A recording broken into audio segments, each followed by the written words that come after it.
So in that time, in those like 6 years span of time, you were able to raise like $89 million at that point in time from the best VCs. What advice do you have for founders who are watching this, who aspire to raise capital?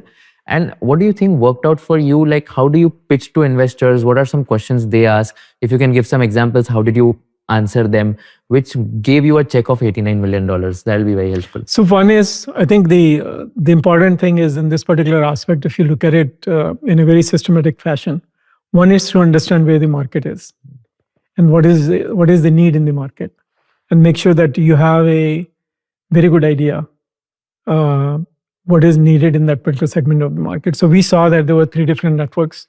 So we said, okay, we can integrate the networks. So that was one part of it. You need to look at the market. You do need to talk to customers, which we did, by the way. Okay, we did talk to the customer. Customer says, it will be a great idea if you can have this. Like I mentioned to you before, we didn't look at it, the channels, how are we going to sell it? And that was a big mistake which we made. Okay, which is, we should have checked it, is that who's our customer in the end, who's the buyer going to be? And will they be able to buy it? Because they don't talk to other department, video, data, and because they were not integrated. I wish they would have integrated. Now they're all integrated. So the product was a little too early for its time in that particular science frame. So you have to make sure the product is not too early for the time, because the organization has to be there to make that work.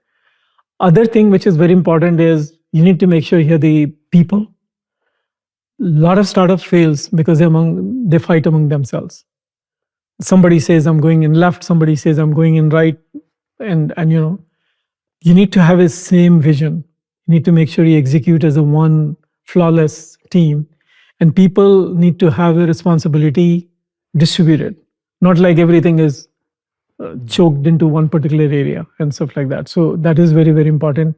And you need to have the top people who can really execute latest, greatest technologies which can be leveraged, and continuously filing for patents, making it sure that anything which you can preserve, you need to preserve, and then build a very high quality product to make sure that you can deploy it. Because when you're going into the enterprise, which was our objective, was most of the larger enterprises, they want to have very high quality, and this was the first time we were doing it. We don't even have the reputation in that particular. So you need to worry about it, that making it sure that select a market. If I had to redo it, I will say go into the small, medium market, which is easy to penetrate. If you going to big market and enterprise and stuff like that is difficult to penetrate unless you partner with a big company. Would have been a better choice at that particular point. Anyway, those are some of the things which is, and the second thing is, when you're getting the money from the venture capital, respect that money, because it's not somebody is giving you as a gift. It's, you had to treat it as your own money, and you had to be very frugal. That's another thing which we learned, to be very, very frugal and spend we used to say, kiss every dollar which you spend. And we also had constraint on the salaries, and some of us didn't take any salaries because we thought we'll make a money in the equity, and down the road make the company very successful. Main objective for us was creating impact in the industry, not making money, because there was also a big theme going on in the Valley: do a startup and get rich quick. So people used to call, okay, this is a GRQ company, get rich quick company, in that particular sense. Okay, but that was not our objective. Our objective was never in this particular situation to make money. Objective was to create impact in the industries, and people can remember that these guys have done something which is creating some changes, dynamics in the industry itself. And if you read about our group MPLS, you will see a lot of that is really being recognized. And people start trusting us and says, okay, whatever these guys will do, I will buy it. And that's the kind of reputation. And we stand behind the product. We stand behind the problems. Other thing which is very important, particularly for me, was to use some of the very important Jain values which is I had. One is, always tell the truth to the customers. If there is a problem in the product, just go straight forward, tell the customers, look, we made a mistake here. we'll go and fix it. We take full responsibility for it instead of making stories and hiding behind and saying, no, no, no, we don't know where the problem is. So that was one thing which was very, very important for us to make sure that we keep the customers as the highest level of honesty and integrity, and making it sure that we don't make stories. Okay. And that customer really loved it. Okay. When even the time we felt that customer was going to say, okay, we're going to throw you out, they basically said, no, no, no, we like what you're doing. You stand behind your products. We really love that particular aspects of it. So that was one very, very important aspect of it. Second important aspect of is sell what you have. Don't try to oversell. Okay, we have a tendency to sell like the moon, and even though we don't have anything on the earth itself.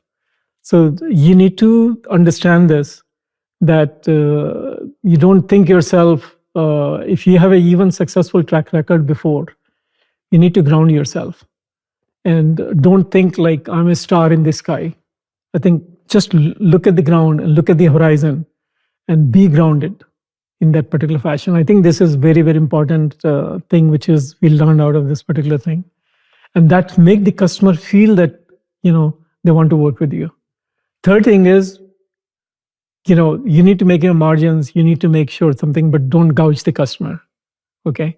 And provide them the support and stuff like that. That was something I think we got flagged because Cisco was always making good margins. So saying why you need to, make 70% margins on the product, particularly in hardware and stuff like that. But our answer to that particular question is we are providing a lot of values which the competition is not providing.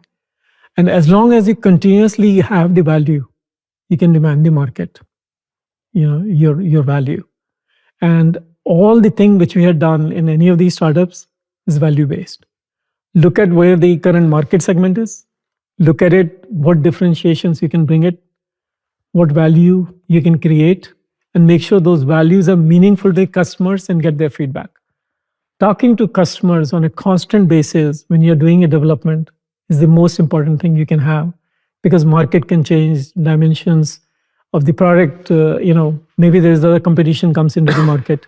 So you need to make sure that you are on the top of that particular segment of the market. If you learned something new from this video, do share it with your friends and subscribe to this channel so that we can bring you the best content possible. Also, if you want to watch this entire episode, click on the link in the description box and you can go to Kushal Lodha YouTube channel and watch the entire podcast episode. Thank you so much for watching this and have an amazing day.